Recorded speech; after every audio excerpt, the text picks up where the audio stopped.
келінінің жағдайын жасамағасын, конечно, келіні жек көреді ендесін. Жағдайын жасау керек, айтқан істеу керек, көңілін қалдырмау керек. Ол да бір адамың ғой, бір қызыңдай ғой. Шаршаса жатып ал де, төркініне барғысы келсе барып кел де, бірдеңе алғысы келсе ала қой де.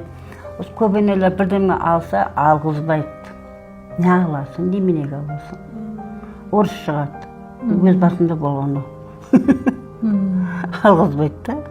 Бір киім алсаң орыс шығады. Бір жаққа қыдырайын десең, жібермейді. Көп енелер ше, келінін жібермейді ғой барғысы келген жаққа. Барғысы келген жаққа барсын, жүрсін. Сіз жағдайын жасайсыз келіннің, сол үшін келіндер де сіздің жағдайын жасау керек қой. Негізінде ол да сол үйдің бір адамы, өзіңнің қызың есебінде мысалға. Келіннің жағдайын жасамасаң, ол сені жек көріп қалады ғой. Қалай жақсы көреді, саған қалай жанасиды оны.